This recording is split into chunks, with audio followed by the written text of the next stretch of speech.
Hi viewers, this is me Padmavathi from Poly360. யாரெல்லாம் நம்ம சேனலை இன்னும் சப்ஸ்கிரைப் பண்ணாமல் இருக்கீங்களோ போய் கடகடன் அந்த பெல் ஐக்கான ஒரு ப்ரெஸ் பண்ணிட்டு வந்துடுங்க. இன்றைக்கி நான் ரொம்பவே பெரிய செலிப்ரிட்டியை பற்றி தாங்க பேச போகிறேன். அப்படி யாருன்னு கேட்குறீங்களா? சின்னதாக ஒரு க்ளூ கொடுக்கட்டுமா?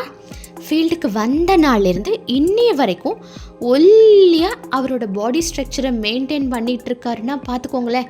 சூப்பர்பில் அவர் யாருன்னு நீங்கள் கண்டிப்பாக கண்டுபிடிச்சிருப்பீங்க. நம்ம தனுஷ் சாரே தாங்க. ரீசெண்டாக வெளியான ராயன் ஆடியோ லான்ச்சில் அவரோட ஃபேன்ஸ் கூட நிறைய விஷயங்கள் பகிர்ந்திருக்காரு. அதில் முக்கியமாக அவரோட அண்ணன் செல்வராகவனை பற்றி நிறையவே பேசியிருக்காரு. அப்படி என்ன பேசியிருக்காரு அப்படின்னு கேட்குறீங்களா?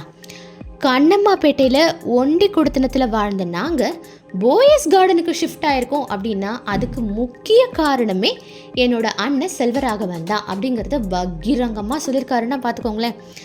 இன்னொரு விஷயமும் ரொம்ப கவனிக்கப்பட வேண்டிய விஷயங்க. வெற்றிமாறன் சார்கிட்ட நான் நடிக்கும்போது எனக்கு கொஞ்சமாவது ஆக்டிங் தெரியுங்க. ஆனால் செல்வராகவன் சார்கிட்ட நான் நடிக்கும்போது நான் வெறும் களிமண் தான் அப்படிங்கிறத பகிரங்கமாக சொல்லியிருக்காருன்னா பார்த்துக்கோங்களேன்.